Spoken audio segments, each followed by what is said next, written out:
بسم اللہ الرحمن الرحیم۔ علم سیرت ایک ایسا بحر بے کنار ہے، اگر انسان اس کو دیکھیں، چند چیزیں اس چیز کی طرف جانے سے پہلے ضروری ہیں، جس کو ہم کہہ رہے تھے کہ حضور صلی اللہ علیہ وسلم کے نسب کا یا علم الانساب کا یا آپ کے خاندان کا اور اس کا جو حوالہ ہے، اس سے پہلے کچھ چیزیں بنیادی ہیں، ان میں سے وہ چیزیں آپ نوٹ کر لیں، انشاءاللہ آپ کو اس کا فائدہ ہوگا۔ کل والی گفتگو آپ کے ذہن کے اندر ہے جو سیرت کے اوپر بیان ہو چکی ہے، تو پہلا سوال جو اٹھے گا وہ یہ ہوگا کہ سیرت کے ماخذ کیا ہے، سیرت کہاں سے اکٹھی کی جاتی ہے۔ لیکن اس بارے میں ایک بات یہ بہت زیادہ اچھے طریقے کے ساتھ یاد رکھیں کہ مسلمانوں میں علم حدیث کی تدوین کا اور علم حدیث کی ترتیب کا ایک اور انداز رہا ہے، اور وہ بڑا ہی حساس انداز رہا ہے۔ آپ کبھی انشاءاللہ اللہ تعالیٰ نے موقع دیا اور آپ لوگ حدیثی کتابوں تک پہنچے تو آپ لوگ اس بات کو دیکھیں گے کہ اور اگر آپ علم حدیث کے اس طرز کو سمجھ لیں تو پھر آپ بہت ساری ان باتوں کو بھی سمجھ جائیں گے جس کی بنیاد کے اوپر احادیث کی کلاسیفیکیشن ہوتی ہے، یا اس کے اوپر کہا جاتا ہے حدیث کمزور ہے یا ضعیف ہے۔ مثال کے طور پر امام مسلم کی مشہور کتاب ہے، یہ کتاب ایسی ہے، مسلمانوں میں اس بات میں ہمیشہ اختلاف رہا ہے اہل علم کے اندر کہ قرآن پاک کے بعد اسلامی کتب خانے کی مستند ترین کتاب کون سی ہے۔ اس کے لیے ایک اصطلاح استعمال ہوتی ہے، اس کو اصح الکتب کہتے ہیں۔ اصح الکتب، اصح الکتب کا مطلب ہے صحیح ترین کتاب۔ تو اس میں تو شک نہیں قرآن پہلی ہے، اس میں کس کی دو رائے ہو سکتی ہے، لیکن قرآن کے بعد جب حدیث کے مجموعے سامنے آتے ہیں تو یہ اختلاف پیدا ہوتا ہے۔ تو صحیح ترین کتاب کون سی ہے، اس پہ بعض لوگوں کی رائے یہ ہے کہ موطا امام مالک ہے، اور اس کو اپنے زمانی تقدم کی وجہ سے کہ سب سے پہلے ظاہر بات امام مالک کے بعد آئے ہیں سارے لوگ۔ آپ کو یہ تو پتہ ہے نا کہ یہ جو ائمہ حدیث ہیں، یہ سارے ائمہ مجتہدین فقہا کے بعد کے زمانے کے ہیں۔ امام ابو حنیفہ رحمۃ اللہ علیہ تابعی ہیں، سب سے پہلے عمر کے لحاظ سے بڑے۔ تو ایک بڑی تعداد لوگوں کی ایسی ہے، لوگ جب ہم کہتے ہیں تو اس سے اہل علم مراد ہوتے ہیں، عوامی کوئی سروے یا کوئی الیکشن کی بات نہیں ہو رہی۔ اہل علم کی رائے ہے کہ موطا امام مالک ایک طبقہ ایسا ہے۔ مغاربہ مغرب سے لفظ نکلا ہے، اور ہم جب فقہی اصطلاح کے اندر یا شرعی اصطلاح میں مغرب کہتے ہیں تو اس سے ہماری مراد تیونس، الجزائر اور لیبیا کے ممالک ہوتے ہیں۔ آج جب مغرب کہتے ہیں تو اس سے مراد یورپ ہوتا ہے۔ یہ ایک بہت بڑا فرق ہے کہ اگر آپ کبھی فقہی کتابوں کے اندر لفظ مغرب دیکھیں، یا فقہی کتابوں سے مراد دینی کتابوں میں، سیرتی کتابوں میں، تو وہ سے مراد الجزائر، تیونس، مراکش، یہ ممالک ہیں، اور بڑے بڑے اہل علم یہاں پر پیدا ہوئے ہیں۔ ان علاقوں کو مغرب کہتے تھے، اور یہ لوگ مغاربہ کہلاتے ہیں، مغاربہ۔ تو مغاربہ کی رائے یہ ہے کہ مسلم، صحیح مسلم جو ہے یہ اصح الکتب بعد کتاب اللہ ہے، لیکن یہ دونوں آراء وقت گزرنے کے ساتھ کسی حد تک مغلوب ہو گئی ہیں، اور جمہور کا مطلب ہوتا ہے میکسیمم، زیادہ سے زیادہ، بڑی تعداد لوگ کی 50% سے جب لوگ زیادہ ہو جائے تو جمہور کہلاتے ہیں۔ جمہور اہل علم کی رائے امام بخاری کتاب کے بارے میں یہ ہے کہ کتاب بخاری جو ہے یہ اصح الکتب بعد کتاب اللہ ہے، لیکن یہ جس کو کہتے ہیں ڈیبیٹیبل ایشو ہے، اس کے اوپر اہل علم کے پاس اپنے دلائل ہیں اور وہ اس پہ پوری گفتگو کرتے ہیں، کیونکہ امام بخاری کی کتاب کو خالص حدیث کی کتاب قرار دینا تھوڑا سا اس لیے مشکل ہوتا ہے۔ امام بخاری اپنی کتابوں کے باب باندھتے ہیں، عنوان قائم کرتے ہیں، اور عنوان وہ کسی فقہی طرز کے اوپر قائم کرتے ہیں۔ اب فقہی طرز پر جب وہ عنوان قائم کر لیتے ہیں تو وہ تو کسی فقہی مذہب کے ساتھ کبھی وہ اس کے حق میں ہوتا ہے، کبھی اس کے خلاف ہوتا ہے، اور جب فقہی مذہب کے وہ خلاف ہوگا تو وہ فقہا تو آستینیں چڑھا لیتے ہیں وہاں پر، جیسے امام بخاری کی حدیث پر تو بات بعد میں ہوگی، پہلے اس عنوان پہ بات ہوگی جو امام بخاری نے قائم کیا۔ ہمارے نزدیک تو ایسا نہیں ہے، اس لیے امام بخاری کی کتاب یوں کہیں کہ وہ فقہ اور حدیث کے درمیان ہے، اور عناوین عنوان کی جمع ہے، تو عنوان اس کے فقہی ہیں اور متن اس کا حدیث ہے۔ اس لحاظ سے امام مسلم نے ایسے نہیں کیا۔ امام مسلم احادیث لاتے ہیں، اور بظاہر دیکھنے کے اندر کانٹراڈکٹری احادیث بھی اکٹھی لے آئیں گے ایک ہی باب کے اندر۔ ان کا مطلب محدث حدیث جمع کرتا ہے اور محدث کے نزدیک حدیث کی جو وہ کاؤنٹنگ ہوتی ہے، نمبرنگ ہوتی ہے، وہ اس کے ٹیکسٹ کی وجہ سے نہیں ہوتی، وہ اس کی سند کی وجہ سے ہوتی ہے. اسی لیے حدیث کی ایک کتاب کے اندر ایک ہی ٹیکسٹ کی احادیث 6 دفعہ ذکر ہوتی ہے. آپ کو اس پر تعجب ہونا چاہیے اگر آپ کبھی حدیث کی کتاب دیکھیں. امام بخاری نے ایک ہی حدیث 5 جگہ کیوں ذکر کی ہے، 4 جگہ کیوں ذکر کی ہے؟ محدثین یہ کہتے ہیں کہ اگر فرض کیجیے، میں اپنے سامنے بیٹھے لوگوں سے آپ کو مثال دیتا ہوں. میں نے حدیث پڑھی امین احسن سے، اور تو میں ایک روایت ہو گئی میری، وہی کی وہی حدیث اگر میں نے تہامی سے سنی ہے تو یہ میرے نزدیک 2 حدیثیں ہو گئی. حدیث ایک ہی ہے، تو میں اس کو ایک دفعہ ان کی روایت سے بیان کروں گا، ایک دفعہ ان کی روایت سے بیان کروں گا، تیسری دفعہ میں نے قاری صاحب سے سنی، طاہر صاحب سے، تو میں نے ان سے تیسری حدیث کہلائی گئی ہے. چوتھی دفعہ میں نے عامر سے سنی تو یہ چوتھی حدیث کہلائے گی. میں اس کو اپنے پاس 4 حدیثیں کاؤنٹ کروں گا، اور جب میرے پاس موجود احادیث کی آپ لوگ بات کریں گے تو یہ نہیں کہیں گے یہ ایک ہی حدیث ہے، کیونکہ میں نے کہا مدار ٹیکسٹ پر نہیں ہے، مدار کس پر ہے؟ سند کے اوپر ہے. سند کتنی سندوں سے یہ مشتق آئی ہے. پھر محدثین کے یہاں حدیث کو لکھنے کا بالکل طریقہ الگ ہے. آپ کو امام مسلم کی کتاب کے اندر ملے گا حدثنا قتیبہ ابن سعید، ان کے بہت مشہور استاد ہیں مسلم کے، قتیبہ سے بہت حدیثیں روایت کرتے ہیں. تو مسلم لکھیں گے حدثنا قتیبہ بن سعید، پھر ایک جگہ لکھیں گے حدثنی قتیبہ بن سعید، اخبرنا قتیبہ بن سعید، اخبرنی قتیبہ بن سعید، اخبرنا کس طرح قراءة عليه وأنا أسمع، أخبرنا قتيبة بن سعيد، أخبرنا قتيبة بن سعيد قراءة عليه وأنا أسمع. اب کیا ہوتا ہے اگر پڑھنے کے طریقے تھے، یہ جماعت بیٹھی ہے ساری کی ساری، ٹھیک ہے، قتیبہ ابن سعید پڑھا رہے ہیں، مسلم اس کے اندر بیٹھے ہیں، قتیبہ ان کے استاد ہیں، ان میں سے ایک مسلم بھی بیٹھے ہیں. تو حدیث کا 2 طریقے ہوتے تھے، طلبہ پڑھا کرتے تھے، استاد سنا کرتا تھا، سن کر توثیق کرتا تھا، تائید کرتا تھا تم نے صحیح حدیث پڑھی ہے، یا استاد پڑھتا تھا اور طالب علم سنتے تھے. یہ 2 طریقے ہو گئے. پڑھنے والے زیادہ ہوتے تھے اور بعض وقت پڑھنے والا ایک ہوتا تھا. جب مسلم یہ کہتے ہیں حدثنا قتیبہ بن سعید، اس کا مطلب یہ ہوتا ہے کہ ہماری جماعت کلاس بیٹھی بھی تھی اور ہم میں سے ایک ایک بندہ، سارے لوگ بیٹھے ہوئے تھے اور ہم سب کو قتیبہ احادیث سنا رہے تھے. اور جب وہ کہتے ہیں حدثنی قتیبہ بن سعید، تو مطلب میں اکیلا بیٹھا تھا، قتیبہ مجھے حدیث سنا رہے تھے. جب وہ کہتے ہیں اخبرنا قتیبہ بن سعید، اس کا مطلب یہ ہوتا ہے کہ قتیبہ بیٹھے تھے، ہم میں سے ایک ایک بندہ پڑھ رہا تھا، ایک بندہ پڑھتا تھا، قتیبہ کہتے ہیں ٹھیک ہے، پھر دوسرا پڑھتا تھا، کہتے ہیں ٹھیک. جب وہ کہتے ہیں اخبرنی قتیبہ بن سعید، اس کا مطلب میں تنہا بیٹھا ہوا تھا اور قتیبہ کو حدیثیں سنا رہا تھا اور وہ اس کی تائید کر رہے تھے.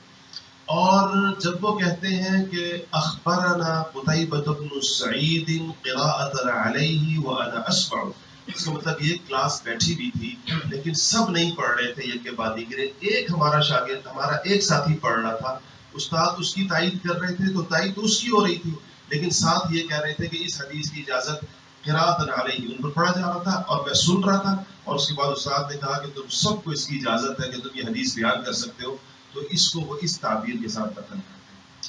اب اسی طرح کہیں پر واو الگ ہو جائے، فا الگ ہو جائے، تھوڑا لفظ میں معمولی تغیر آ جائے، محدثین کے نزدیک حدیث بدل جاتی ہے، حالانکہ وہ تغیر لفظ میں آیا ہوتا ہے اور معنی میں نہیں آیا ہوتا. عربی کے اندر آپ کو پتا ہے نا کہ ماں لفظ ماں بھی نافیہ ہے، لا بھی نافیہ ہے، ان بھی نافیہ ہے. تو اب ان حروف نافیہ کے بدلنے سے معنی پر تو کوئی فرق نہیں بدلتا پڑتا کہ ماں آ گیا یا لا آ گیا، مطلب تو ایک ہی ہے، محدثین کی حدیث بدل جائے گی اور اس کی بنیاد کے اوپر بعض اوقات حدیث ضعیف بھی ہو جائے گی. اس پر تو خیر ایک الگ گفتگو ہے، حدیث کی استنادی حیثیت ہے، اس پر کسی اور وقت میں سے بات ہوگی.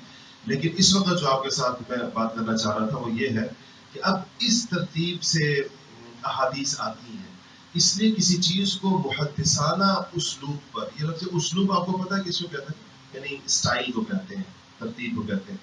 اس اسلوب پر چیزوں کو پرکھنا بڑا مشکل کام ہے. محدثین کے پیمانے انتہائی سخت ہے اور بڑے وہ ہیں. سیرت کی کتابیں جب آتی ہیں ہمارے سامنے تو اس کی تھوڑی سی ترتیب مختلف ہے، اور وہ یہ ہے کہ سیرت میں انہی احادیث کو، باقی میں سیرت کے ماخذ ذکر کروں گا سارے کے سارے، اس میں ان سارے جو سیرت کے جو سورسز ہیں، جو ماخذ ہیں اس کے، اس سے چیزوں کو کمپائل کر کے ایک ترتیب کے ساتھ ذکر کیا جاتا ہے. وہ اس طرح ممکن نہیں جس طرح میں نے آپ کو بتایا کہ اس طریقے سے، لیکن اس ترتیب سے بھی لوگوں نے سیرت جمع کی ہے. اس کو سیرت کا محدثانہ اسلوب کہتے ہیں کہ محدثوں کی ترتیب پر کہ بھائی اس باب سے متعلق روایات جمع کر دیں گے، اس میں ترتیب نہیں ہوگی اور آپ وہ عام آدمی اس سے استفادہ بھی نہیں کر سکے گا کہ اس حوالے سے اس مخصوص موضوع کے متعلق جتنی روایات احادیث کی آئی ہیں وہ میں ایک باب میں جمع کر دوں اور ان کی سندیں بھی لکھ دوں.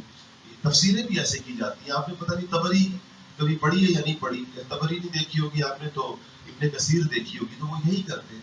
تبری یہ کرتے ہیں کہ ایک آیت ذکر کرتے ہیں، اس آیت سے متعلق کسی بھی تعلق کے حوالے سے، اس آیت سے کوئی دور دراز کا کسی قسم کا بھی کوئی تعلق بنتا ہے، اس سے متعلق تمام روایات کو جمع کر دیتے اور ان کی سندیں بھی جمع کر دیتے. اچھا، اور میں نے کہا کہ جمع وہ محدثانہ طریقے سے کرتے ہیں، تو وہ جو تھوڑا بہت سند کا فرق ہوتا ہے، ایک ہی روایت ایک سند سے، دوسری سند سے، تیسری سند کی. تبری یہاں پڑھی ہے، یہ دیکھیں سب سے اوپر پڑھی ہے، وہ تفسیر تبری سب سے اوپر تو نہیں کرنا.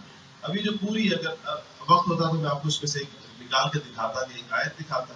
آیت کے بعد وہ کہیں گے کہ اس پر یہ روایت ہے، پھر سند بدل کر کہیں گے یہ روایت ہے، پھر سند بدل کر کہیں گے یہ روایت ہے، پھر واو فا بدل کر کہیں گے یہ روایت ہے. یہ ایک صبر آزما کام ہے تبری کو پڑھنا، کیونکہ آپ پوری پڑھنے کے بعد بھی کوئی آپ کے علم کی استناد میں تو اضافہ ہو جائے گا، اس کی کوئی والیوم میں اضافہ نہیں ہو، کیونکہ بات ایک ہی ہے ساری کی ساری، لیکن بات کی سندیں مضبوط ہوتی چلی جا رہی ہیں. تو ابن کثیر نے کیا کیا؟ ابن کثیر نے اسی کو تبری کو ہی یہ کیا کہ اس میں یہ سندوں کے تعدد کو، یعنی جو کیا کہتے ہیں، ہاں جو سندوں کی اتنی تعدد، کیا لفظ کے ہاں ہے نہیں، ہاں جو ایک سے زیادہ، ہاں وہ سمجھ رہے ہیں نا آپ لوگ، وہی مطلب ہے اس کا. تو اس کا جو ہے اس کو ختم کر دیا کہ اگر ایک ٹیکسٹ 4 سندوں سے آ رہا ہے تو وہ ایک سند سے کافی ہے. 3 سندیں اس نے اور ٹیکسٹ 3 نکال دیے. اگر ملتے جلتے الفاظ ہیں سب کو اس سے نکال دیا. اگر 10 روایتیں مل کر ایک ہی مفہوم کو ادا کر رہی ہیں تو انہوں نے اس ایک مفہوم کو لے لیا، 10 روایتوں کو چھوڑ دیا. تو بات 15 جلدوں سے آ گئی ہے 4 جلدوں میں. اس لیے آج کے لوگ ابن کثیر پڑھتے ہیں، تبری کوئی نہیں پڑھتے. سمجھ رہے ہیں کہ کیونکہ یہ کام اس نے اس کا وہ کیا کر دیا ہے، نچوڑ دیا ہے، خلاصہ نکال دیا اپنی طرف سے. اس میں کوئی بہت بڑا تو مولانا امام انور شاہ کشمیری رحمۃ اللہ علیہ کا مقولہ ہے کہ دنیا میں اگر کوئی ایک کتاب کسی دوسری کتاب سے مستغنی کر سکتی ہے، مستغنی سمجھتے ہیں نا، بے نیاز کر سکتی ہے، تو وہ ابن کثیر ہے جو تبری سے بے نیاز کر دیتی ہے. کہ ابن کثیر پڑھنے کے بعد تبری نہ پڑھنے کا افسوس نہیں رہتا انسان کو. تو اب اس کے بعد دوسرا جو سوال اس پر جو اٹھے گا، پہلی بات جو اس پر ہونی چاہیے کہ علم سیرت کے ماخذ کیا ہے، سورسز کیا ہے، کہاں سے یہ نکالا جاتا ہے، کہاں سے ڈرائیو ہوتا ہے. پہلی چیز قرآن. اما عائشہ صدیقہ رضی اللہ تعالیٰ عنہ سے پوچھا کہ حضور کے اخلاق کیسے تھے، کیا فرمایا؟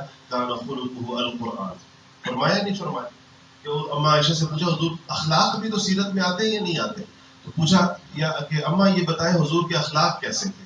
فرمایا کان خلقہ القرآن. قرآن نہیں پڑھتے تم لوگ، بس یہی اخلاق تھے نبی کے جو قرآن میں آئے. تو ایک قرآن ہے حضور صلی اللہ علیہ وسلم کی سیرت کے ماخذ میں سے. دوسری ہے احادیث صحیحہ. احادیث صحیحہ ایک ایسا لفظ ہے کہ اس کے اوپر بڑی گفتگو ہے، بڑی ڈیبیٹ ہے اس کے اوپر، اور وہ یہ ہے کہ کون سی حدیثی کتابیں مستند ہیں، کون سی غیر مستند ہیں. اور عام طور پر آپ لوگ جیسا میں نے کہا کہ اصح الکتب کے اوپر بھی اختلاف ہے. اور امام شاہ ولی اللہ رحمۃ اللہ علیہ نے حدیث کی 4 کیٹیگریز کی ہیں کتابوں کی، اور وہ کہتے ہیں پہلی قسم یہ ہے، دوسری یہ ہے، تیسری یہ ہے، چوتھی یہ ہے.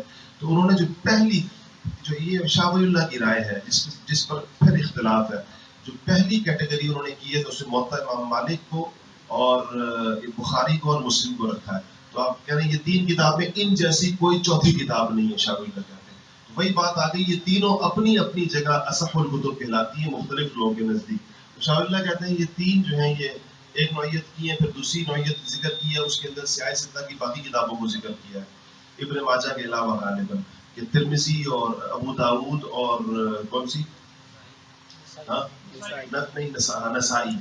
یہ نسائی نہیں ہے، نسائی ہے. نسا تو عورت کو کہتے ہیں، یہ تو سلانے کا نام نسا ہے. تو نسائی اور کیا کہتے ہیں اس کو، نسائی کا مطلب ہے عورت والا. تو یہ بیچارے محدث کو کیوں عورت والا کہتے ہیں؟ اچھا جی، تو وہ کیا کہتے ہیں اس کو، نسائی ہے، ابن ماجہ ہے، ابو داؤد ہے. ابو داؤد آپ کو پتا نا بلوچستان کے تھے، ہمارے تھے، کوئی ایک محدث بھی الحمدللہ ہمارے پاس پر صغیر پاک میں کے جی سورہ ابو داؤد اور ابو داؤد، لیکن وہ بلوچستان اب ایران میں چلا گیا تھا یہاں. اچھا جی، تو یہ دوسرا ماخذ احادیث صحیحہ. تیسرا ماخذ جو ہے وہ کتب مغازی. مغازی کے نام سے محدثین نے کچھ الگ کتابیں جمع کی تھی، کمپائل کی تھی. اس کے اندر حضور صلی اللہ علیہ وسلم کے ایام بھی تھے. ایام سے مراد احوال تھے، غزوات کے حالات تھے، اور مختلف قسم کی چیزیں تھیں. یہ کتب احادیث کے علاوہ مدبر ہوئی تھی. چوتھی چیز ہے جو احادیث صحیحہ کے علاوہ جو احادیث باقیہ ہے. ہمارا اہل سنت والجماعت کے اندر احناف کا موقف یہ ہے کہ کتابوں کی بنیاد پر احادیث کو کیٹیگرائز نہیں کیا جا سکتا. یعنی یہ کہنا بہت مشکل ہے کہ جو چیز امام بخاری لے آئے ہیں اب وہ کوئی محدث نہیں لا سکتا. یہ شخصیات کی بنیاد پر ہم احادیث کی کیٹیگرائزیشن نہیں کرتے، ہم حدیث کی بنیاد پر کرتے ہیں. اس لیے ہمارے نزدیک بسا اوقات ایک حدیث مصنف عبد الرزاق کے اندر ہے، یا ایک حدیث جو ہے وہ ترمذی کے اندر ہے، وہ مختلف وجوہات کی بنیاد پر بخاری کی حدیث پر فائد ہوگی. مثال اس کی ایک یہ ہو سکتی ہے جس طرح ہم لوگ کہتے ہیں کہ اب میں آپ کو ایک بات عرض کرتا ہوں. حدیث ہے کہ ایک کتاب میں حدیث ہے کہ نماز نہیں ہوتی فاتحہ کے بغیر، لا صلاۃ الا بفاتحۃ الکتاب. ٹھیک ہے، بخاری میں مثال کے طور پر روایت ہے. ایک اور حدیث ہے اور وہ کہتی ہے کہ فاتحۃ الامام جو ہے، امام کی فاتحہ پڑھنا وہ مقتدی کی فاتحہ پڑھنا. ٹھیک ہے، وہ حدیث کسی دوسری کتاب کے اندر امام کی فاتحہ مقتدی کی فاتحہ. ہمیں یہ دو روایات ہیں بظاہر کانٹراڈکٹری ہیں، بظاہر دیکھنے کے اندر. اس پہلی والی حدیث سے پتہ چلتا ہے ہر ایک کو فاتحہ پڑھنی ہے، چاہے وہ امام ہے یا وہ مقتدی ہے.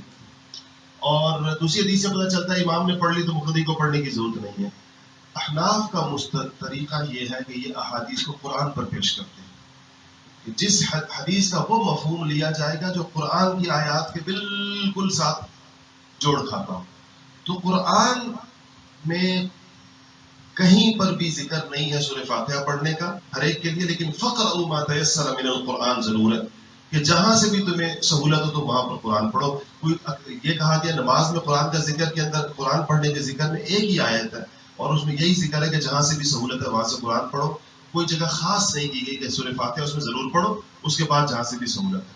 اب احناف اس حدیث کو تسلیم کرتے ہوئے اس کا مطلب یہ لیتے ہیں یہ جو حدیث ہے کہ فاتحہ کے بغیر نماز نہیں ہوتی، یہ حدیث تنہا آدمی کی نماز کے بارے میں ہے، جماعت کی نماز کے بارے میں نہیں. یہ نہیں کہتے کہ حدیث ٹھیک نہیں، حدیث ہے کس کے بارے میں، بات یہ بات آتی ہے. تو کہتے ہیں یہ حدیث جب آدمی تنہا نماز پڑھ رہا ہو تو اس کے بارے میں. ہم سب کا یہ مسئلہ کیا کہ نماز اگر آپ اکیلے پڑھ رہے ہیں تو فاتحہ کے بغیر آپ کی نماز نہیں ہوتی.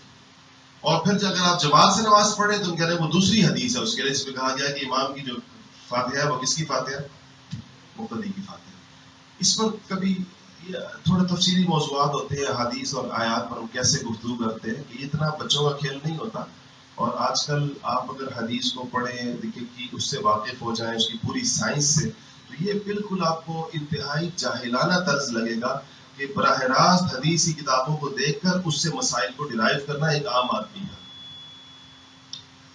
ہمیں اس سے بڑی جہالت کوئی اور نہیں لگتی کہ آپ اردو کے اندر بخاری کھولیں اور اس کے بعد حدیث پڑھیں اور کہیں سے تو یہ مسئلہ نکل آئے. یہ بالکل ایسے ہے کہ آپ جا کے میڈیکل کالج کی کتابیں اٹھائیں اور سرجری کرنا شروع کر دیں. سرجری کی بک خریدیں تو لنڈے سے وہ کیا کہتے ہیں جہاں پرانی کتابیں ملتی ہیں، اور اس کے بعد کھولیں اور کہیں گے جی اچھا یہ چھری ہوتی بلیڈ یوں پکڑنا ہے، اس ہاتھ میں بلیڈ پکڑنا ہے، اس ہاتھ میں وہ سینے والا پکڑنا ہے، چلیں جی میں اوپن ہارٹ سرجری کر رہا ہوں. تو یہ آپ کو کبھی بھی عقل یہ مان سکتی ہے کہ ایک آدمی سرجری کی کتاب بازار سے اٹھا کر آپ میں سے کوئی لے آئے، ڈاکٹر کی بات بھی نہیں کر رہا، عام آدمی اٹھا کر لے آئے اور پھر وہاں سے سرجری کا طریقہ دیکھے، اس میں کوئی ڈائیگرامس ہی بنی ہوئی ہوں گی اور پھر نعمان صابر کو لٹا دے کہ میں تیرا دل کھول رہا ہوں. تو اس کتنا آپ اس کو ایک ہلاکت خیز چیز سمجھیں گے. ہم احادیث کی کتابیں کھول کر اس سے ایک عام ان پڑھ جاہل آدمی کے مسائل نکالنے کے عمل کو ایسے ہی سمجھتے ہیں. اس سے بھی زیادہ بدترین ساری صورت ہے. جب تک آپ پر علم نہیں کھلے گا پورا تو آپ کو یہ سمجھ میں نہیں آئے گی بات ایسے کیسی ہے.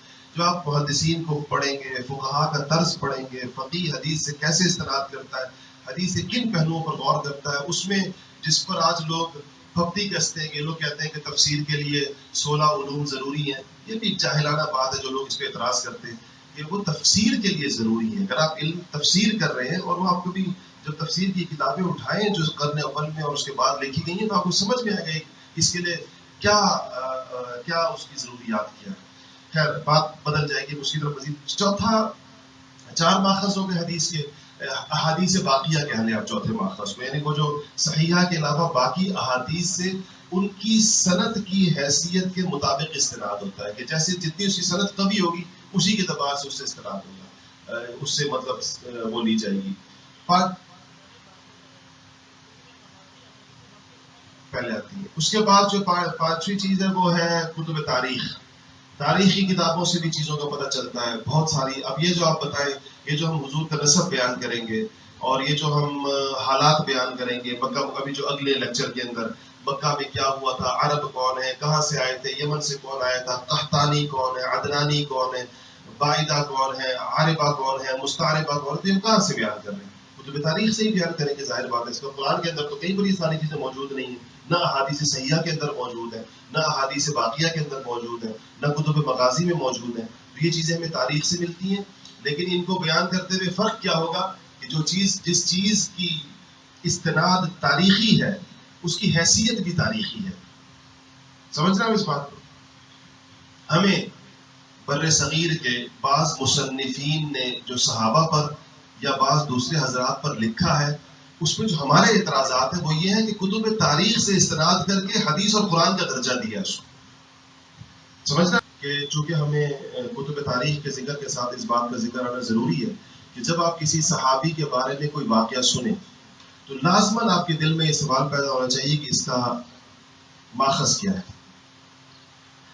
اگر تو وہ واقعہ مثبت ہے تو ماننے میں اس لیے حرج نہیں ہے کہ قرآن و سنت صحابہ کے بارے میں مثبت ہے ساری، تو مثبت کی مثبت تائید کرتا ہے تو تائید ہی بات ہوگی.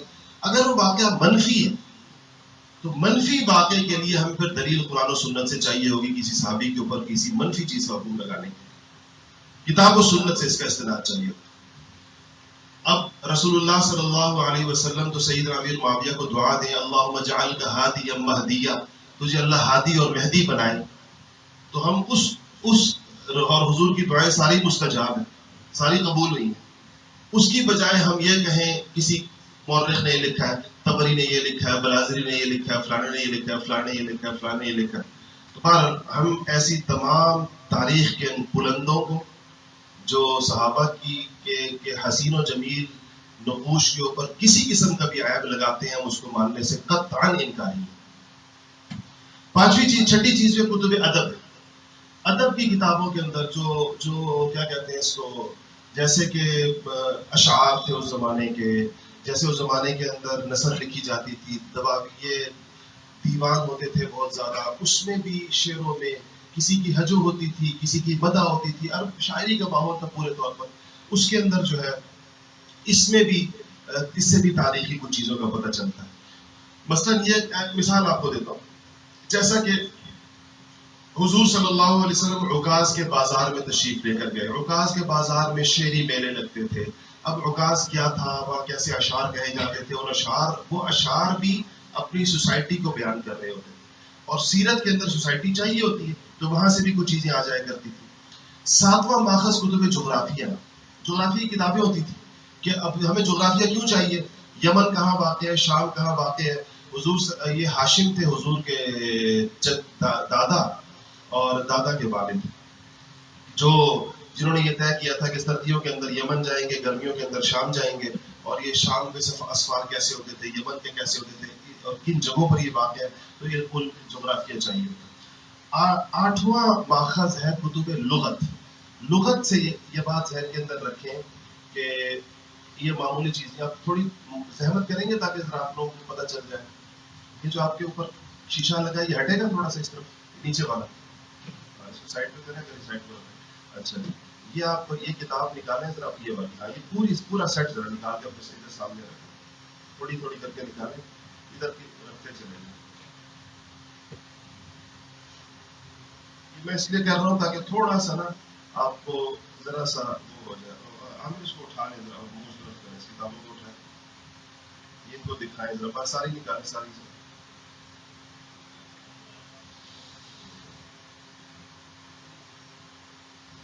اگلی چار دیکھیں, میں مثال دے رہی ایک کتاب ہے یہ جو آپ کے سامنے یہ آپ دیکھ رہے ہیں, یہ ایک کتاب ہے لغت کی. اور اب آپ سوچیں یہ عربی لغت ہے نا, اب آپ لوگ اس پہ ٹھیک ہے جی رکھ دیں واپس اس کو, یہ ایک کتاب ہے. اس طرح کی سینکڑوں ہزاروں کتابیں اسلامی کتب خانے کے اندر موجود ہیں. ان کتابوں کو کبھی آپ اٹھا کر جب اللہ تعالیٰ کرے گا آپ کو عربی آ جائے گی اور آپ ان کتابوں کو بے تکلف پڑھیں گے جیسے کہ آپ اخبار پڑھتے ہیں, وہ دن بھی آ جائے گا انشاءاللہ. تو اس وقت آپ دیکھیں گے کہ ان کتابوں کے اندر ایک لفظ کے ساتھ کیا کیا کچھ وابستہ ہے. لفظ آئے گا مثلا حشم لفظ ہے شین میم کے ساتھ, حشم کے ساتھ یہ لازماً ہاشم کی طرف جائیں گے, ہاشم کی طرف جا کر لازماً حضور کے پردادا پر چلے جائیں گے. یہ وجہ بتائیں گے کہ ہاشم کو ہاشم کیوں کہتے ہیں, کیوں کہتے ہیں ہاشم کو ہاشم؟ روٹی توڑ کر سرید بنا کر کھلانے والا. دیکھیں نا وہ لوگ آپ کی طرح بخیل تو نہیں تھے, لوگ وہ کھلاتے پلاتے تھے. تو وہ کیا کرتے تھے کہ روٹی توڑی, ایک بڑے برتن ہوتے تھے, ان برتنوں کے اندر روٹی توڑی, اس کے اندر شوربہ ڈالا, اس کے اوپر گوشت ڈالا, اور یہ وہ سب پورے کے پورے حجاج جتنے حاجی ہوتے تھے سب کو ہاشم کی طرف سے دعوت ہوتی تھی, اسی لیے ہاشم کھلاتے تھے. روٹی توڑ کر کھلانے والا, روٹی کی سرید یا چوری بنا کر کھلانے والا. تو اب آپ بتائیں کہ یہ لغتی کتاب سے بات ہاشم تک پہنچ کر سیرت سے ریلیٹ ہو گئی یا نہیں ہو گئی؟ کیونکہ ہمیں تو حضور کے پردادا کے حوالے تو چاہیے. اتنے بددیانت ہے یہ مستشرقین, اتنے بددیانت ہے کہ ایک مشہور مستشرق ہے جرمن, اس نے یعنی ہر ایک کو پتا ہے کہ عبد المطلب جو تھے حضور کے دادا وہ مکے کے حکمران تھے, اور ان کے والد ہاشم ان کی حیثیت ہر ایک کو معلوم ہے. لیکن اس مستشرق نے سیرت کے اندر لکھا ہے کہ حضور صلی اللہ علیہ وسلم کا تعلق الفاظ زبان پر نہیں آتے, کہتے گرے پڑے خاندان سے. اس کے الفاظ ہیں لو برتھ, یعنی گرا ہوا خاندان, کوئی ایسی خاص اس کی حیثیت نہیں تھی مکہ کے. یہ بات کوئی بیوقوف سے بیوقوف آدمی بھی نہیں مانے. کوئی ایک جگہ ایسی نہیں جس پر کوئی دلیل موجود ہو کہ آپ دکھا. آپ نے خود فرمایا کہ اللہ جل شانہ نے, ان کے لیے تو یہ چیز دلیل نہیں ہے, لیکن آپ کے یہ بات ہمارے لیے اس کی دلیل ایسے ہے کہ عربوں کے اندر نسب کے اوپر جھوٹ نہیں بولا جا سکتا تھا. کبھی آپ ایک موضوع یاد رکھیں, اگر کہیں موقع ملا تو میں آپ کو بتاؤں گا, جس کو علم الانساب کہتے ہیں.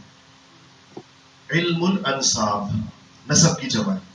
عربوں میں انسان تو انسان, گھوڑے کا نسب کوئی نہیں چھپا سکتا تھا. 8 10 پشتیں گھوڑے کی لوگوں کو معلوم ہوتی تھی, شکاری کتوں کی نسلیں لوگوں کو معلوم, اس کی نسب لوگوں کو معلوم ہوتی تھی. اس میں کوئی یہ نہیں کہہ سکتا تھا اپنے آپ کو کسی اور طرف منسوب نہیں کر سکتا تھا. اتنے یہ لوگ حساس ہیں کہ جس بندے کے نسب میں عربوں کو ادنا سا بھی شبہ ہوا ہے کسی جگہ, اس کو اس کے باپ کی نسبت سے ہٹا کے ماں کے ساتھ لگا دیا. نہیں بلاتے تھے اس کو باپ کی نسبت سے, کہ باپ تو کہتے ہیں اس کے نسب میں شبہ ہے, اور وہ شبہ کسی بنیاد پہ بھی قائم ہو گیا, اس کو ماں کے نام سے پکارا کرتے تھے, کیونکہ ماں تو یقینی ہے پیدا تو اسی ماں سے ہوا. لیکن وہ اس ریکارڈ کو نہیں خراب ہونے دیتے تھے کسی بھی صورت کے اندر. صحابہ میں بھی یہ تھا. تو خیر اس پر بات ہو جائے گی. اور نواں جو ہے ماخذ ہے وہ کتب رجال ہے. رجال آپ سمجھتے ہیں کس کو کہتے ہیں؟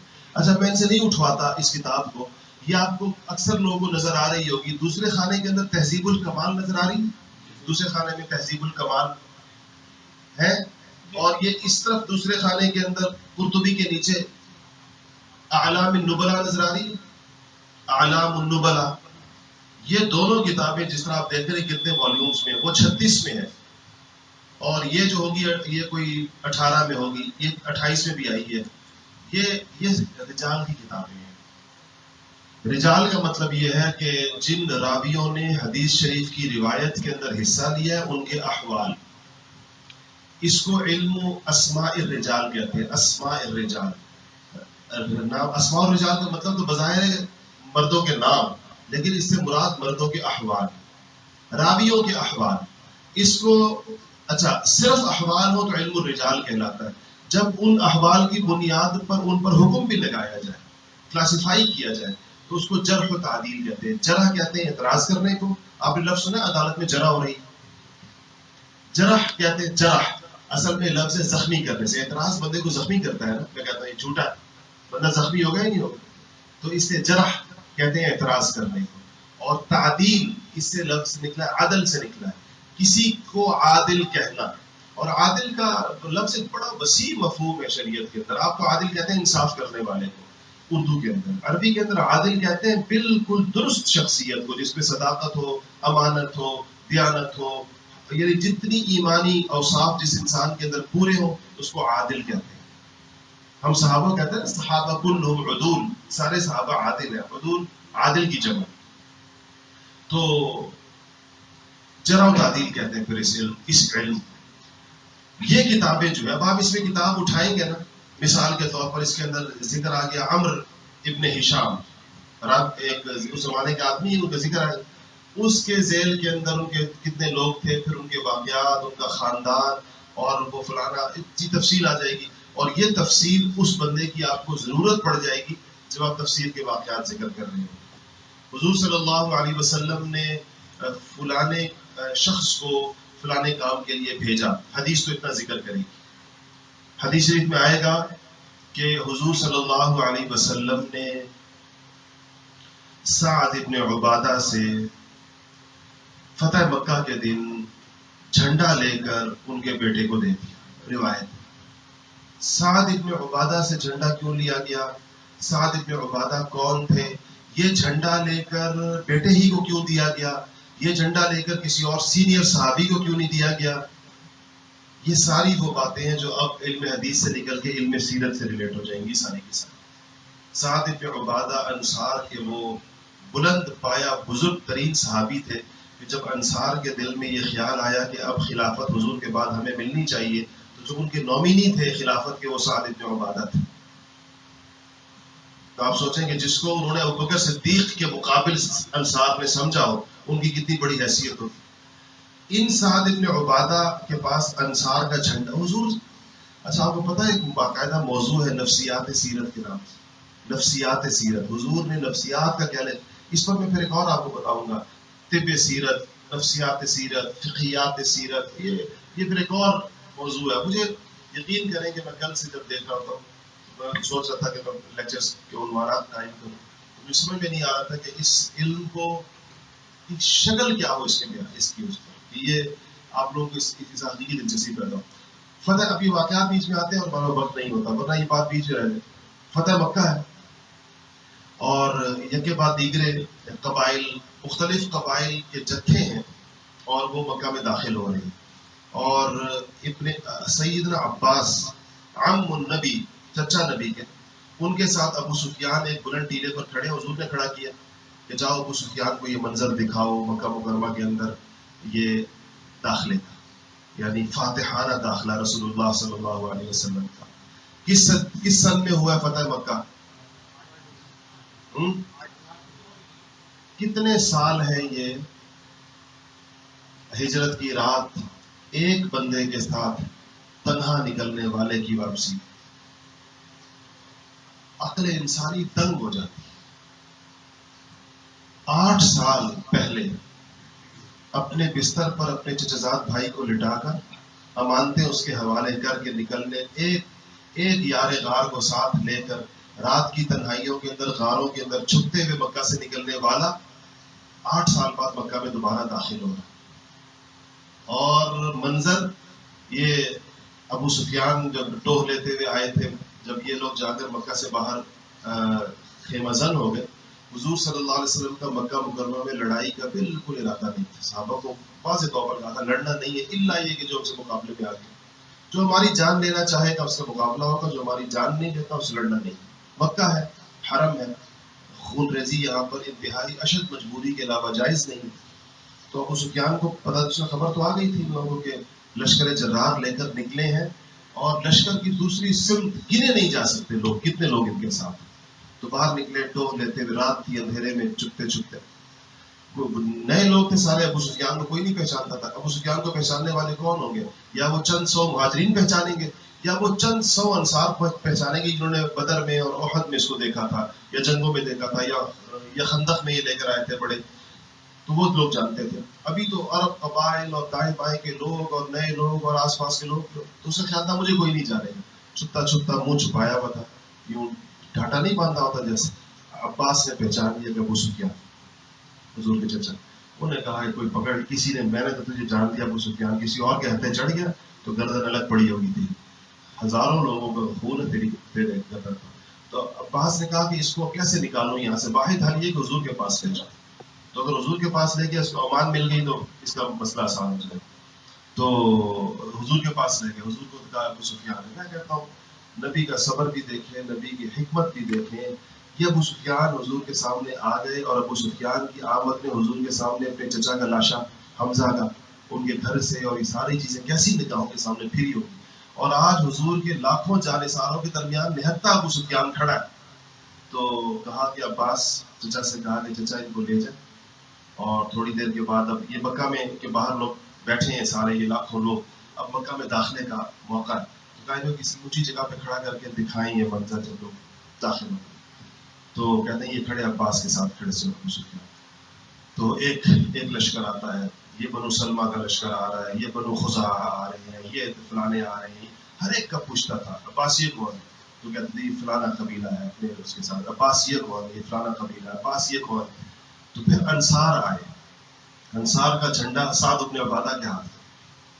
تو اس نے کہا کہ ابو سفیان نے پوچھا کہ یہ کون ہے؟ یہ انصار ہے جنہوں نے جب تم نے نکالا تو انہوں نے پناہ دی، تم سے بچ کر ان کے پاس، تم سے جان بچا کر ان کے پاس گئے. سعد بن عبادہ کے زبان پر اشعار آ گئے، اور وہ اشعار بڑے سخت تھے. انہوں نے کہا کہ الیوم تستحل الکعبہ، آج کعبے میں خون ریزی حلال ہو گئی، اور آج کعبے میں خون بہے گا، اور آج قریش کی ذلت کا دن.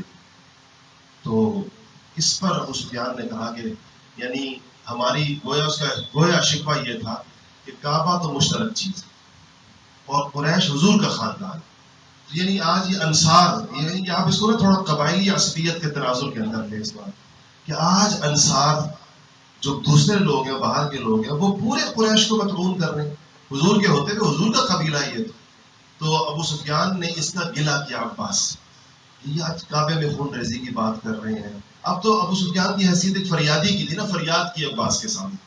تو حضرت عباس نے حضور کو کہا. حضور نے کہا یہ بات سخت ہے، دل توڑنے والی بات ہے جو سعد بن عبادہ نے کی ہے.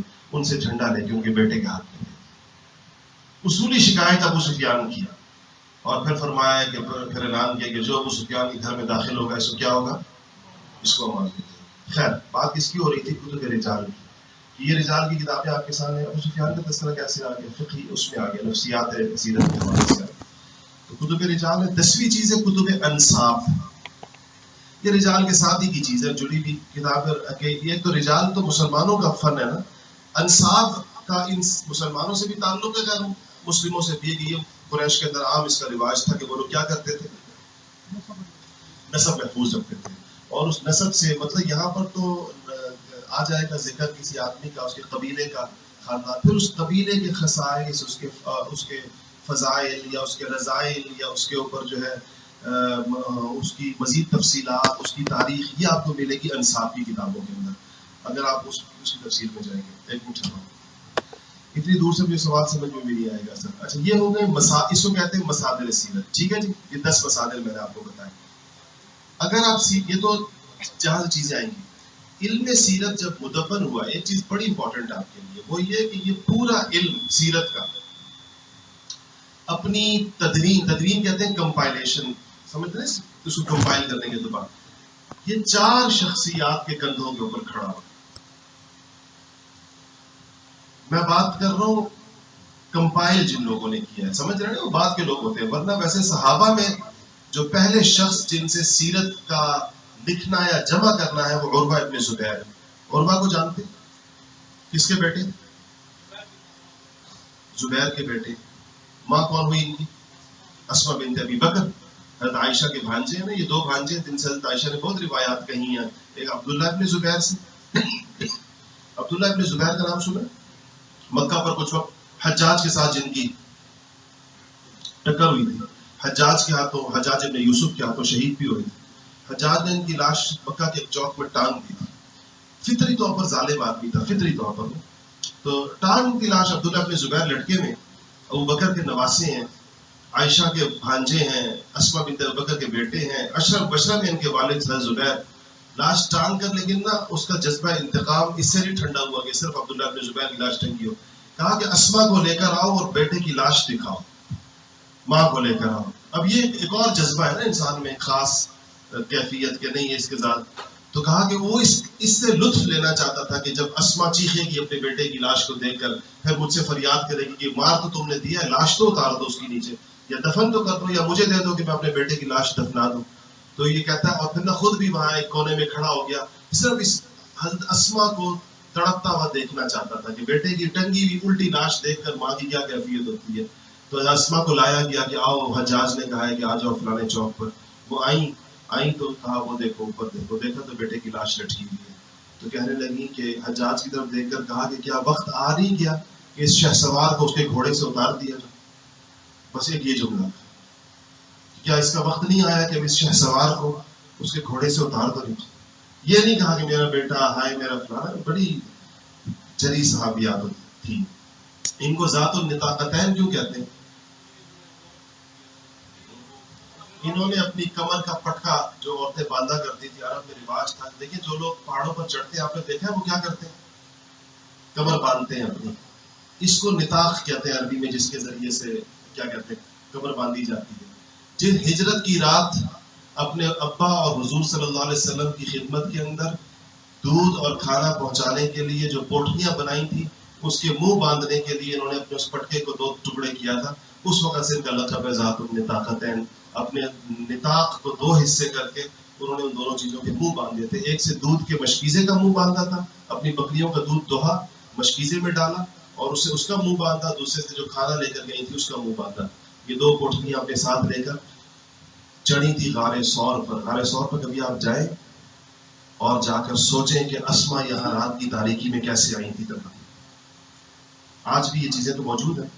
رات کی تاریکی کے اندر یہ اسما بنت ابی بکر یہ کیسے یہ 2 پوٹلیاں اپنے ساتھ لے کر دودھ کا مشکیزہ اور کھانا لے کر یہاں پر آئی ہوئی. سبق تو ابھی شروع نہیں ہوا، وقت ختم ہو گیا. یہ تو میں ابھی آج کی جو تیاری تھی وہ ساری باقی. یہ کیسے چلے گا؟ ابھی تو ہم سیرت شروع کرتے ہیں. چلو 4 افراد ویسے آپ نوٹ کر لیں کون ہیں، کیونکہ آپ کو یہ بار بار ان کے حوالے آئیں گے. اور میں چاہتا ہوں آپ سیرت کو تھوڑا سا نا، یعنی سب اس طرح قصوں کے انداز میں نہ سنیں کہ یہ سیرت کے واقعات ہیں. سیرت کو تھوڑا سا آپ سیرت کے فن اور علم کے اعتبار سے سمجھیں. پھر کتابیں بہت ہیں، آپ پڑھتے رہیں گے کتابیں. اس کا میں جو چیزیں کتابوں میں واقعات لکھے ہوئے ہیں میں وہ آپ کو دہرانا نہیں چاہتا. میں سمجھتا ہوں آپ کو خود پڑھنے چاہیے. ہم فن سیرت کو ذرا سا مرتب اور مدبر کر لیں، باقی پھر واقعات آپ پڑھتے رہیں. بچے تو نہیں، آپ چھوٹے کا پڑھ نہیں سکتے. پہلے محمد ابن اسحاق کا نام آتا ہے، آپ نے نام سنا ہوگا. محمد یہ ابن اسحاق کہلاتے ہیں. اصل مسئلہ یہ کہ جو 4 نام ہیں ان میں 3 کے نام محمد ہے. تو اب ظاہر بات ہے کہ فرق پھر باپ کے نام سے ہی ہو سکتا ہے. تینوں پھر اپنی کنیت کے اعتبار سے مشہور ہیں. محمد ابن اسحاق ہیں، ان کی وفات 151 ہجری کی ہے. محمد ابن اسحاق یہ ابن اسحاق کہلاتے ہیں. دوسرے محمد ابن عمر واقدی ہیں. آپ نے واقدی کا نام تفسیری کتابوں میں ضرور دیکھا ہوگا. واقدی، محمد بن عمر واقدی، ان کی 107 ہجری کی وفات ہے. اور تیسرے جو ہے وہ محمد ابن سعد ہے. محمد ابن سعد، طبقات ابن سعد کا نام شاید 3 کتابوں میں آپ کی نظر سے گزرا ہو. طبقات ابن سعد، یہی محمد ابن سعد ہے. ان کی کوئی 130 ہجری کی وفات. اور چوتھے جو ہے وہ عبد الملک ابن ہشام ہے. شاید آپ نے ابن ہشام، سیرت ابن ہشام کا نام سنا؟ یہ وہ ہے عبد الملک ابن، نہیں یہ وہ نہیں ہے، یہ وہ نہیں جی. وہ عبد الملک ابن ہشام، یہ 218 ہجری کی وفات. یہ مورخ بھی ہیں، محدث بھی ہیں، مفسر بھی ہیں، لیکن ان کا خاص کام یہ ہے کہ پہلی کتاب سیرت پر جو ہمارے سامنے اس وقت بھی موجود ہے وہ سیرت ابن ہشام ہے. پہلی کتاب ہمارے پاس اس وقت واقدی کی کتاب نہیں ہے، ہمارے پاس ابن حساب کی کتاب نہیں ہے مکمل، اور طبقات ابن سعد ہے ہمارے پاس، یا ہمارے پاس سیرت ابن ہشام ہے، لیکن یہ دونوں ابن ہشام بھی اور ابن سعد بھی یہ اپنی دونوں اپنی کتابوں میں واقدی اور ابن اسحاق کا ذکر بہت آپ کو کرتے ہوئے نظر آئیں گے۔ آپ جب سیرت کی اس پر جائیں گے نا، روایت پر جائیں گے، میں کہہ رہا ہوں نا ماخذ تو وہ سارے ہیں جو میں نے آپ کے سامنے بیان کیے، لیکن جب روایت پر جائیں گے تو عام طور پر اکثر چیزیں آپ کو ان 4 افراد کے پاس سے گزرتی ہوئی نظر آئیں گی۔ اس کے اوپر یعنی جب وہ ترتیب کے بعد، یہ نہیں کہ جو حدیث ہے تو اس میں تو واقعی نہیں ہوگا، نہ قرآن میں واقعی ہوگا، نہ تاریخ واقعی نے لکھی ہے، نہ انصاف۔ میرا مطلب یہ ہے کہ ان جگہوں سے چیزوں کو کسی حد تک اکٹھا کر کے اس کو ایک شکل دینے کے اندر ان کا بہت بڑا حصہ ہے۔ اس کے بعد تھوڑا سا بیان کر لوں کہ حدیثی گھنٹے سے 10-15 منٹ لے لیں یا نہ لیں؟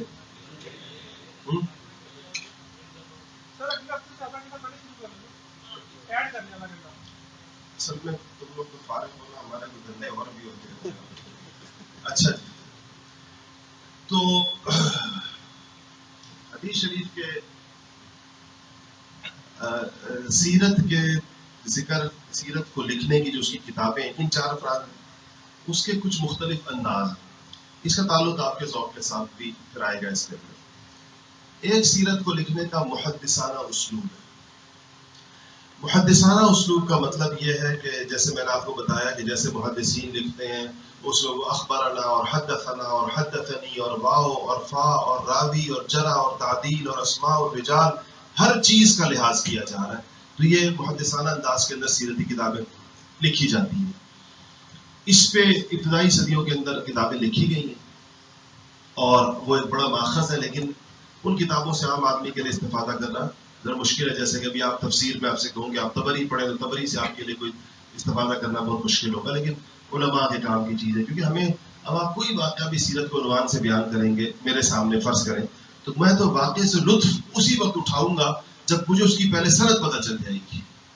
آپ کتنا ہی دلدوز واقعہ کیوں نہ بیان کریں، آپ بیان بھی کر رہے ہوں گے اور آپ بھی رو رہے ہوں گے اور آپ کے سننے والے بھی رو رہے ہوں گے اور ہم سوچ رہے ہوں گے یہ کہاں سے بیان کیا ہے اور اس کی سند کیا ہے اور کتاب کون سی ہے اور اس کے راوی کون ہے، یہ آج سے پہلے سنا نہیں ہے اور بغیر حوالے کے کیوں، تو ہمیں اس کا لطف ہی نہیں آئے گا جب تک یہ پہلے یہ باتیں کلیئر نہیں ہو جائیں گی جس کے اوپر اس کا سارا مدار ہے۔ سمجھ رہے ہیں آپ اس بات کو؟ تو یہ ہے ویسے سیرت ایک محدثانہ اسلوب۔ دوسرا ہے سیرت کا مورخانہ اسلوب۔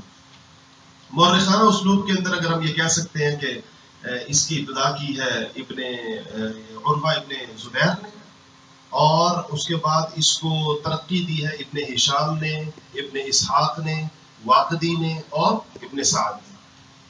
اب یہ انہوں نے کیا کیا ہے، دیکھیں سیرت کو کیا کیا، میں نے جو آپ کو 10 ماخذ بیان کیے سیرت کے پہلے والے، ان 10 ماخذوں سے چیزوں کو مرتب کر دیا سارا۔ سیرت مرتب انداز میں چلتی ہے نا، آپ نے سیرت کی کتاب دیکھی ہے کبھی زندگی کے اندر کیسے چلتی ہے، مرتب ہے یا نہیں ہے؟ حضور کے اجداد، عربوں کی تاریخ، یمن سے ان کی آمد، مکہ، قبیلہ بنو جرہم، یہ وہ، اور پھر اس کے بعد وہ اسماعیل علیہ السلام سے شروع ہوتی ہے عام طور پر ان کی ہسٹری، یعنی ابراہیم سے شروع ہوتی ہے بسا اوقات، اور پھر محل وقوع اور یہ وہ۔ اب یہ ساری یہ جو اس کی یہ ترتیب ہے، یہ مورخانہ اسلوب ہے یا نہیں ہے؟ اس کا قرآن و سنت کے اسلوب سے بظاہر وہ نہیں ہے۔ یہ ہے کیا کہتے ہیں سیرت کا دوسرا ترتیب۔ تاریخ، یعنی تاریخ کو اس کے اندر خاص طور پر اہمیت ہونا۔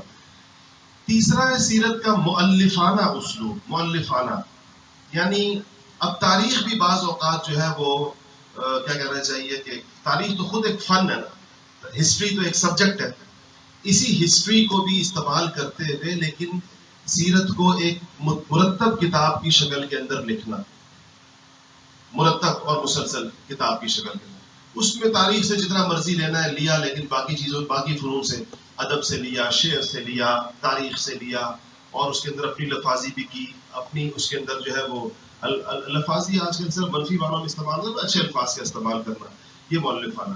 چوتھا ہے سیرت کا فقیہانہ اسلوب۔ فقیہانہ اسلوب یہ ہے کہ سیرت کے واقعات سے مسائل کا استنباط کرنا، سیرت کے واقعات سے فقہی مسائل ڈرائیو کرنا، اس سے یہ پتہ چلتا ہے، اس سے یہ پتہ چلتا ہے، اس سے یہ پتہ، اس واقعے سے یہ پتہ چلتا ہے، اس واقعے سے یہ پتہ چلتا ہے. حضور صلی اللہ صحابہ سیرت میں آئے گا حضور صلی اللہ علیہ وسلم نے سیدنا ابوبکر صدیق خلیفۃ رسول اللہ صلی اللہ علیہ وسلم بلا فصل ان کو بھیجا امیر حج بنا کر. ٹھیک ہے. اتنے میں جبرائیل یہ چل پڑے. ابوبکر صدیق رستے میں ہیں مکہ کے مدینہ سے. جبرائیل امین آیات لے کر اترے ہیں کہ آپ نے قریش سے جنگ بندی کے جتنے معاہدات کیے ہوئے ہیں وہ سارے معاہدات 4 مہینے کا وقت دے کر ختم کر دیں. آپ نے علی مرتضیٰ شیر خدا کو وہ پیغام دیا کہ یہ جاؤ اور ابوبکر کو سب کی اگر یہ کام کرنا ہم نے معاہدات ختم کرنے ہیں تو اس کا بہترین موقع حج کا موقع. سارا قریش ہوگا, سارے لوگ ہوں گے, پورا مجمع ہوگا. ادھر ہم اپنے اعلان کر دیں گے تاکہ ہر ایک کو پتہ چل جائے کہ ہم نے جنگ بندی کے معاہدات ہم ختم کر رہے ہیں, کیونکہ اب تو اور معاملات چلنے ہیں. تو اپنی اونٹنی دی. کیا دی؟ اونٹنی کا نام ہے جدعا. کیا نام ہے اس کا؟ ایک اونٹنی تو قصوہ ہے نا, ایک یہ جدعا ہے. اچھا, یہ سیرت کی کتابیں آپ کو بتائیں گی کتنی اونٹنیاں تھیں اور کس کے نام کیا تھے, نام کیوں ایسے تھے. جدعا کہتے ہیں کان کٹیلی کو. کس کو کہتے ہیں؟ کان کٹیلی. اس کو جدعا, جس اونٹ کے کان کٹے ہوئے ہوں اس کو کیا کہتے ہیں؟ جدعا. جس اونٹنی کے, کیونکہ لفظ مؤنث ہے تو جدعا اونٹنی ہے اور اس کے کان کٹے ہوئے ہیں. تو سیرت کے واقعات اور ہم بتاتے ہیں کہ سیدنا ابوبکر صدیق رضی اللہ عنہ, سیدنا علی مرتضیٰ رضی اللہ تعالی عنہ جدعا پر بیٹھے اور تیز تیز گئے کہ میں جا کر سیدنا ابوبکر صدیق کو رستے کے اندر جا لوں اور جا کر ان کو یہ بات پہنچا دوں کہ یہ سارے معاہدات ختم کرنے ہیں. تو جدعا کی آواز آئی صحابہ کو بیٹھے ہوئے تھے اور وہ پہچانتے تھے حضور کی اونٹنی کی آواز. تو حضور کی اونٹنی کی آواز سن کر صحابہ ایسے ہڑبڑا کر اٹھے, وہ سمجھے حضور تشریف لے آئے. یہ تو سفر میں تھے.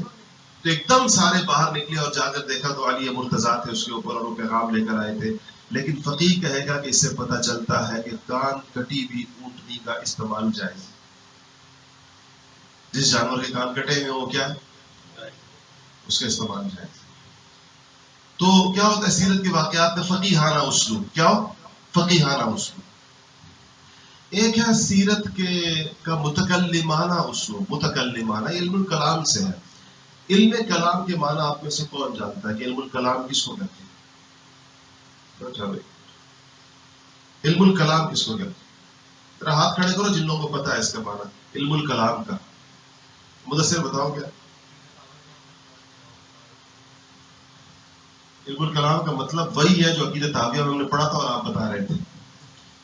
یہ تو بہت زبردست مطلب تو نے بیان کیا ہے. سنا آپ نے؟ علم الکلام کا مطلب وہی ہے جو آپ نے عقیدہ طحاویہ میں بتایا تھا.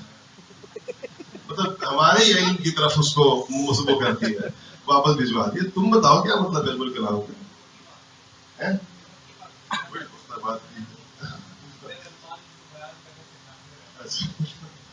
تو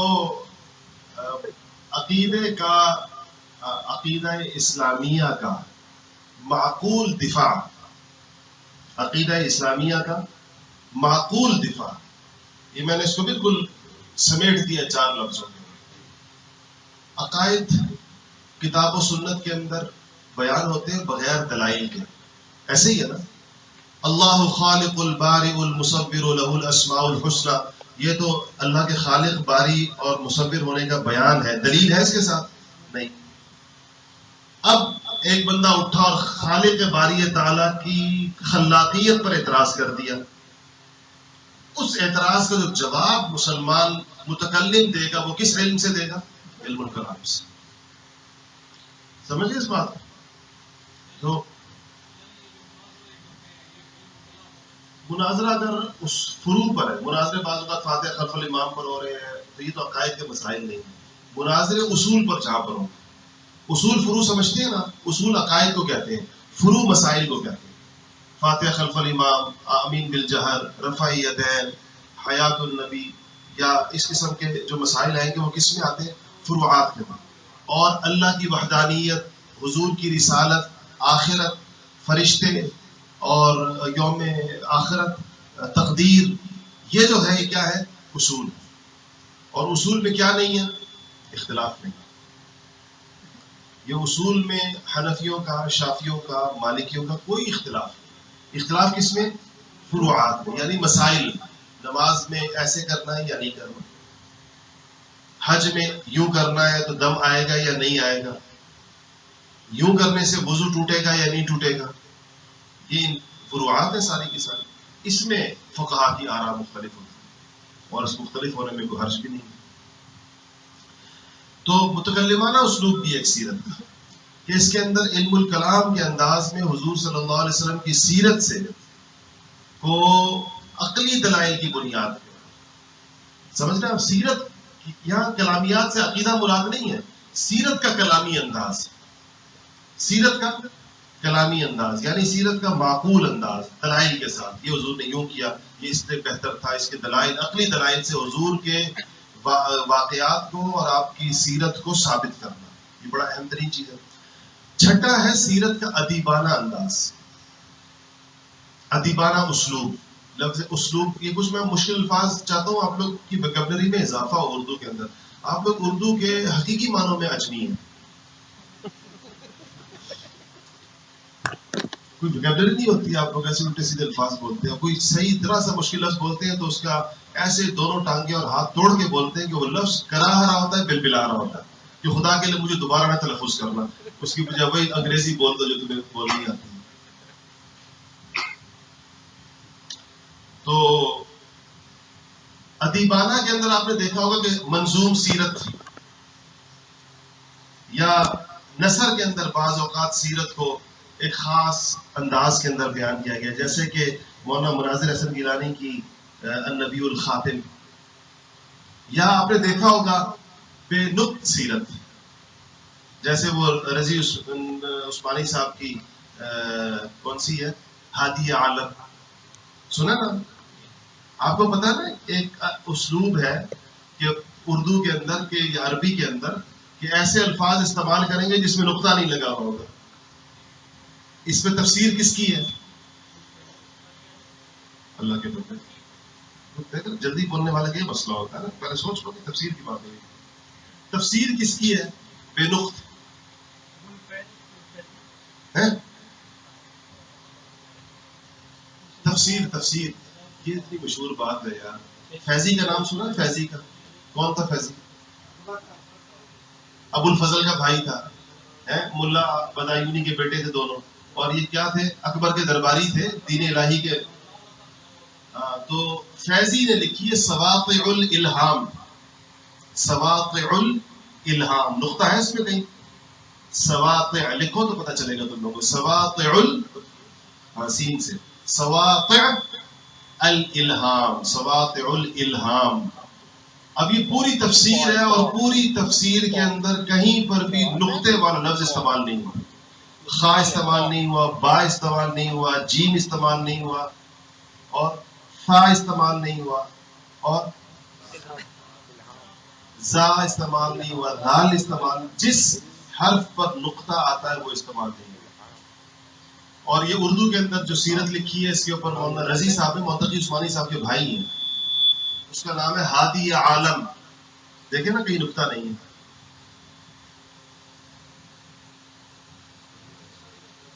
رضی جیسے تقی لکھا جاتا ہے. یہ ہو گیا ادیبانہ اسلوب. کیا ہو گیا؟ منظوم سیرتیں. آپ کو پتہ یا نہیں پتا، لیکن نظم کے اندر سیرت کی کتابیں ہیں، نظم شعر کی صورت میں، عربی میں، فارسی میں، اردو میں.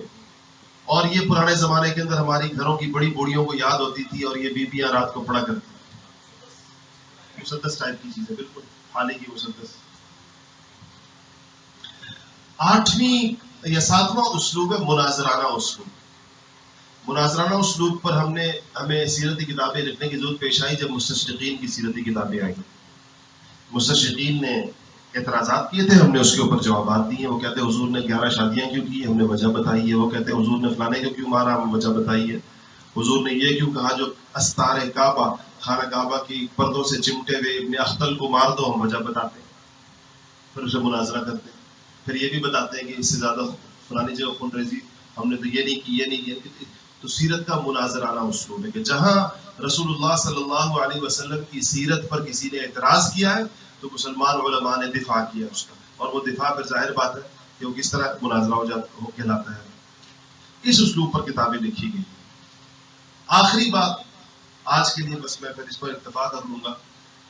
تدوین سیرت کے کچھ ادوار ہیں کہ سیرت ایسے آہستہ آہستہ مدون ہوئی ہے اور اس کی شکلیں بدلتی رہی ہیں. اس میں یہ بات آپ یاد رکھیں کہ سیرت کا جو پہلا دور ہے وہ تھا ڈیٹا جمع کرنے کا جو مرحلہ ہوتا ہے، ڈیٹا جمع کیا جاتا ہے. اس میں یہ تھا کہ حضور صلی اللہ علیہ وسلم کے اجداد، آپ کی پھوپھیاں، آپ کے نانا، آپ کی دادیاں، آپ کی نانیاں، اور آپ کا قبیلہ، اور شادیاں کہاں ہوئی، آمنہ کا خاندان کیا تھا، فلانا کیا تھا، پھر کچھ آپ کا یہ قریش کون تھے، یہ سارا ڈیٹا جمع ہو رہا تھا حضور کی. اور اس کا زمانہ کون سا بنتا ہے؟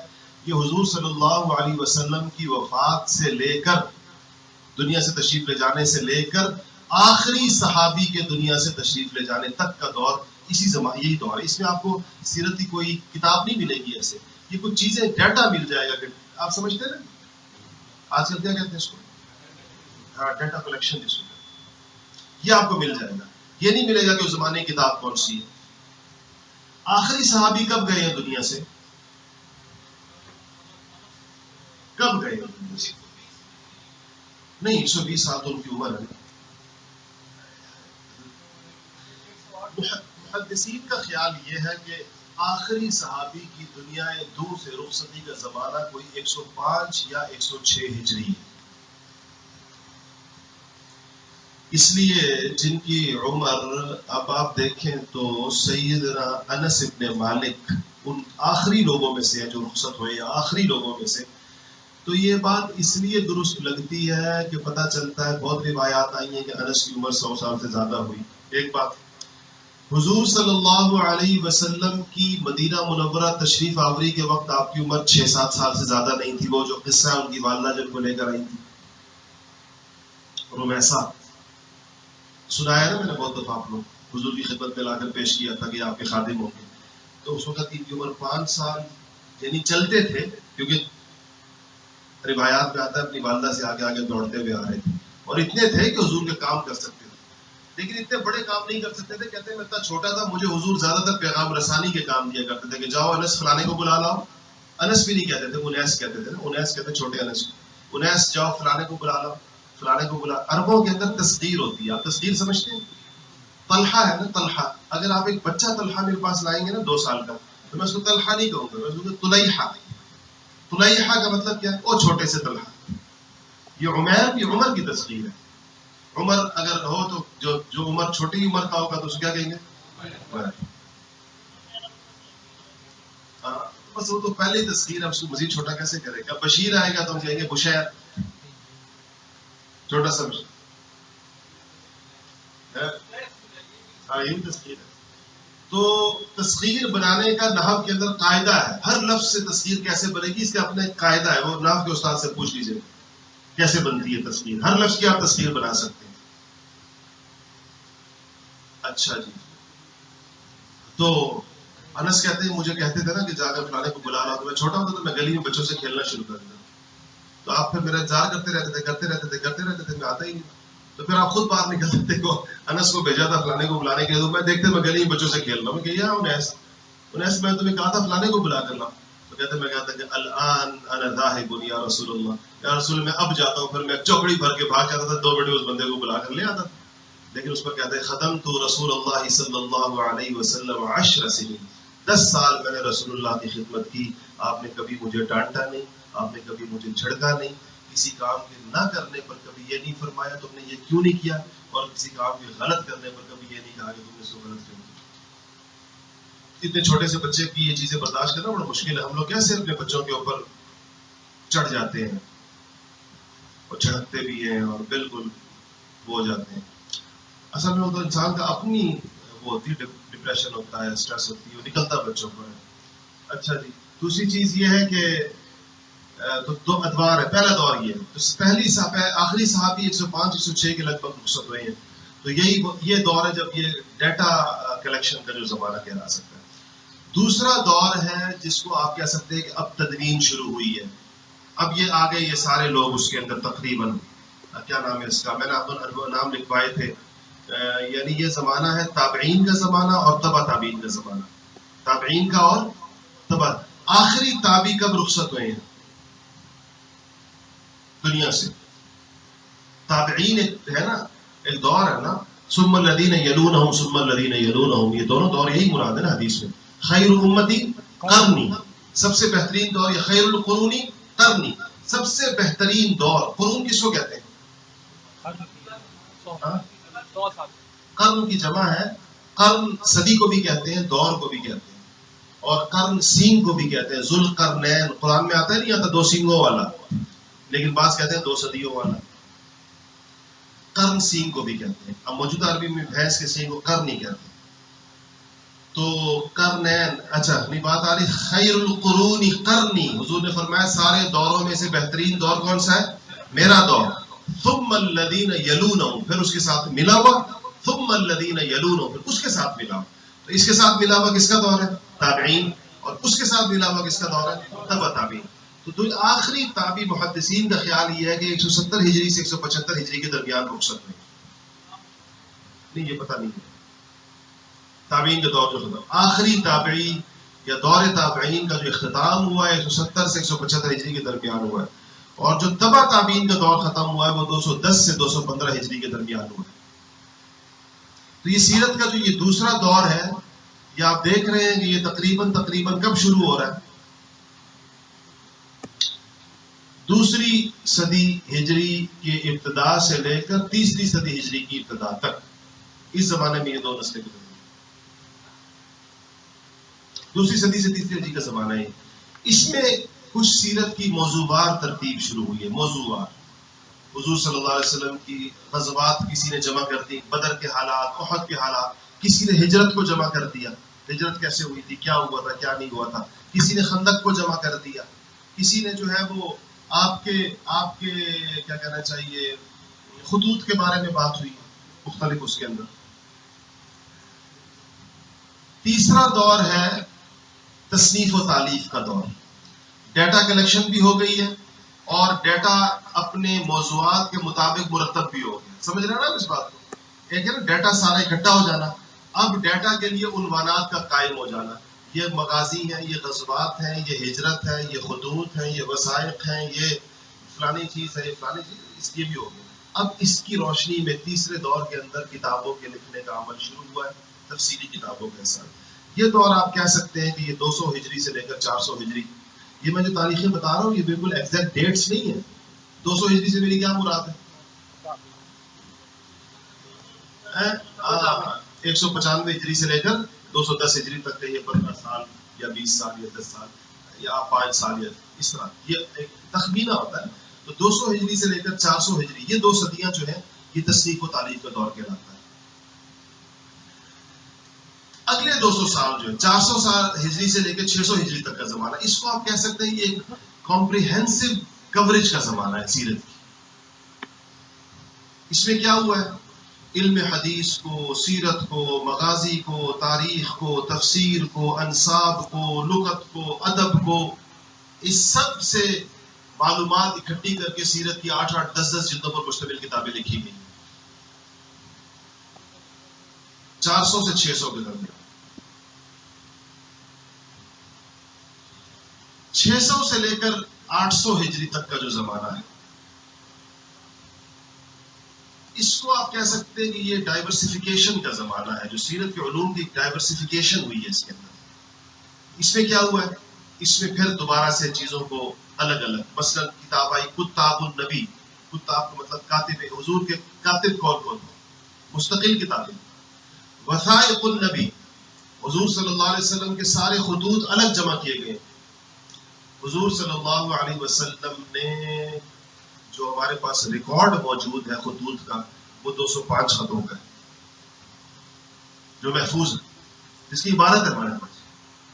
اس میں ڈاکٹر حمید اللہ صاحب پیرس والے کو جزائے خیر سیرت بڑا کام، بہت عجیب عجیب کتابیں لکھی ہیں. شادی نہیں کی ساری عمر تصنیف تعلیف اور علم کے ذوق کی وجہ سے 13-14 زبانوں پر ایک جیسا عبور 5-6 مشرقی زبانیں، 5-6 مغربی زبانیں. آپ سے ایک عربی نہیں سیکھی جاتی. اور لوگ انہوں نے جو ہے وہ فرانسیسی، جرمن، رشین، انگلش، چاروں زبانوں کے اندر 15-15 20-20 کتابیں لکھی ہیں. پھر عربی، فارسی، ترکی، اردو، اس کے اندر مستقل کتابیں لکھی ہیں. 80 سال کی عمر میں کورین سیکھ رہے تھے. جب فوت ہوئے تو اس وقت کورین زبان کے طالب علم تھے. شادی نہیں کی. شادی کرنی ہے تو پھر یہ کام تو نہیں ہوں گے. پھر تم دوسری کتابیں تصنیف کرو گے، مٹھو اور پپو اور چچو، اور پھر یہ کتابیں آئیں گی دنیا کے لیے. اچھا، تو کیا کہتے ہیں اس کو، دیکھیں نا امیر حسن کتنی حسرت سے دیکھ رہے ہیں اس بات کا.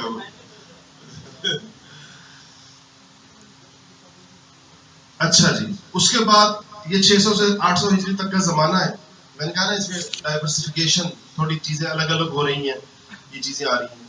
اس کے بعد جو اگلی صدیاں آتی ہیں 800 ہجری کے بعد، یہ وہ دور نامسعود شروع ہوتا ہے جس کے اندر حضور صلی اللہ علیہ وسلم کی سیرت پر اعتراضات مستشرقین کے آنا شروع ہوتے ہیں. اور یہ ہماری غلامی کا زمانہ ہے. آپ دیکھیں نا، ہمارے عروج کے زمانے میں مستشرقین کی کتابیں کیوں نہیں آئیں؟ ہمارے عروج کے زمانے میں کسی کو ہمارے نبی پر انگلی اٹھانے کی ہمت ہی نہیں تھی. غلامی کا جب دور آیا، دور غلامی، تو غلاموں کے تو کوئی قیمت نہیں ہوتی نا. تو انہوں نے آ کر دیکھا کہ ان کی مقدسات کیا ہیں. پتہ چلا ان نبی کی ذات سے بڑا وادھانہ تعلق ہے. تو انہوں نے سوچا کہ ہمارے جذبات سے کھیلنے کے لیے اور ہمارے جذبات کا مذاق اڑانے کی ایک بہترین صورت یہ ہو سکتی ہے کہ ہمارے نبی پر اعتراضات کریں. محکوم قوم ہے اور یہ جو ہے کیا کرے گی زیادہ سے زیادہ. وہ نوکر نے اپنے مالک سے کہا کہ اگر آپ نے میری تنخواہ نہ بڑھائی نا تو پھر، اس نے کہا تو پھر کیا؟ تو پھر میں پرانی تنخواہ پہ کام کروں. تو وہ محکوموں کا تو یہی کام ہوتا ہے، غلاموں کا تو یہی کام ہوتا ہے. یہ ہے، اگر آپ عیسوی تاریخ کے اعتبار سے دیکھیں تو یہ کوئی 1280 آلموسٹ، اس کے آس پاس آپ کو وہ زمانہ ملے گا جب حضور کی سیرت کے اوپر اعتراضات شروع.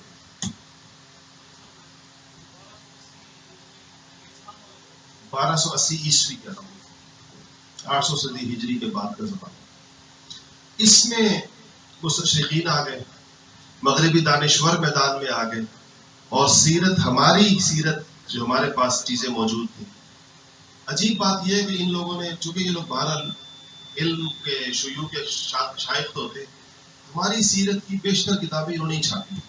پہلی دفعہ طبقات ابن سعد انہوں نے چھاپی، ابن ہشام انہوں نے چھاپی.